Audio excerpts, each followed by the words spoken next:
Good morning, traders. Welcome to today's market review. This is Fred Razek at CMtrading. Today's August 27, 2019, and today is Tuesday morning. So looking at the major economic events of the day, just one event coming out of United States, consumer confidence number coming out of 4 o'clock South African time. This is a very, very important number. So you do want to know that this number is coming out, and especially if you have any positions in the Dow Jones or in any American stocks. Now, looking at the markets, we're looking at the Forex markets, you're pretty much unchanged.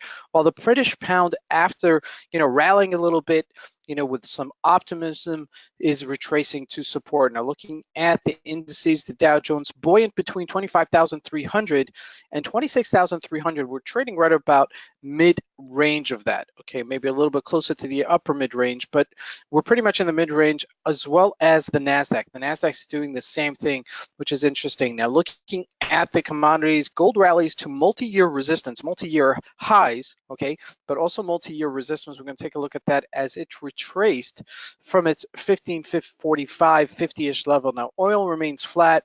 And looking at the stocks, is pretty much a mixed bag. And lastly, looking at the cryptocurrencies, Bitcoin continues to trade sideways. But let's look at the markets and see what we can expect from today's trading.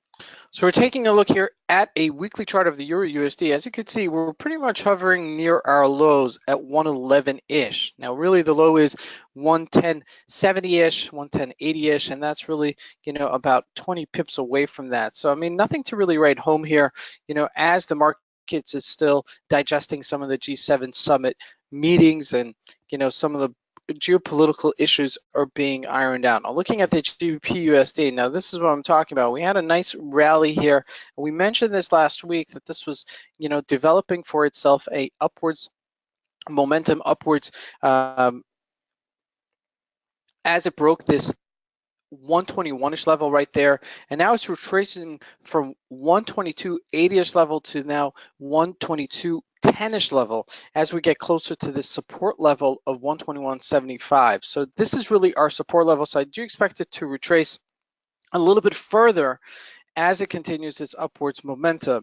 Now, this is really something of a big change, okay, because this really has gotten beaten up over the past year. Now, looking at a weekly chart, just to give you a perspective of that, but that is really a very important level, because as you can see here, we've hit a multi-year support level right there. Okay, so the fact that we're bouncing off of this is really very, very important, and coinciding with this G7 summit, which it's not, but altogether, that's what it looks like. So the other currency is pretty much very quiet in the market right now as things start to pick up in September. Now, jumping into oil, you can see that we're pretty much very flattened out here. Okay, we're trading at this 53.96-ish level between our Fibonacci retracements of 58 and 53-ish level, and we're pretty much right in the smack in the middle of that. Okay, no big surprises there as the market seems to consolidate this area as we go into September and into the hurricane season.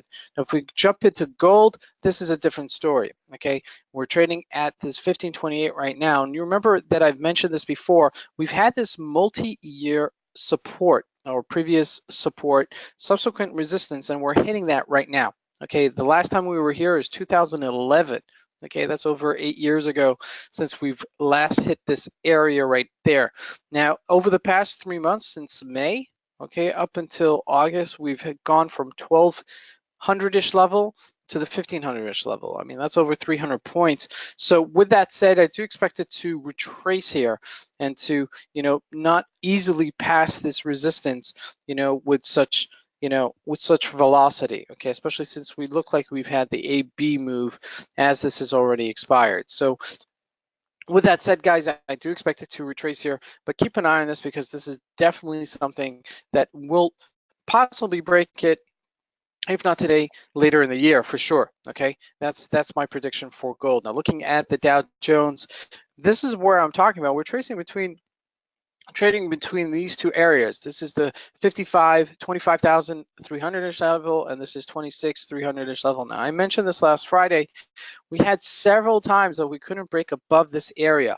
Okay, sure enough, we were also going into the G7 summit and also the Jackson Hole symposium, and sure enough, we're trading right between that. All right, so we're smack in the middle of that at 25,900 level. Now, with this consumer confidence number, if this really propels the market, we could go higher here. okay? We could challenge this 26,300-ish level if the market still absorbs some of this consumer confidence number and really digest it in a positive way. So just keep an eye on that. Now, I don't think we're going to break above the 26,300-ish level just anytime soon, but that is, you know, something that we'll have to consider. Okay, I think we'll test that out going into September again, and may even challenge the bottom side again. Now, looking at the stocks, pretty much a mixed bag. Okay, but before we get to the stocks, just one more mention. The NASDAQ is trading the same way, okay, pretty much in tandem with the Dow Jones, okay, and you could see that right there. Not necessarily do they trade together on a regular basis, but what I'd like to mention by that, by specifying this, is that the broader market is trading together, okay, so the tech stocks and the old school stocks are trading together. So that's really an important factor because there seems nothing that is taking up this market. So it seems like it's a concentrated effort across the board. Now looking at Microsoft, this was the one that was the strongest one, right? Into 141, hit our high of 141 and then retrace. Now you could see that we have a support level here at 132-ish level, okay? But this is still by no means has gotten stronger, okay? It's consolidating around this area, and this usually means it's making a correction. Okay, it might not happen today or tomorrow, but it does mean that it may still make a correction. I'm looking at Facebook, it's the same story. We retrace quite aggressively here with Facebook. And looking at Apple, same story. You know, however, that's kind of the consensus we have right now, is that we're making these corrections. And lastly, looking at Bitcoin, also just trading sideways, nothing really to write home about, you know, but besides this consumer confidence number, you know, I don't see any sort of major events that's going to propel the market in one direction or another for the last week of August. So keep that in mind. This is Fred Razak. I want to wish you guys a great trading day. Thank you.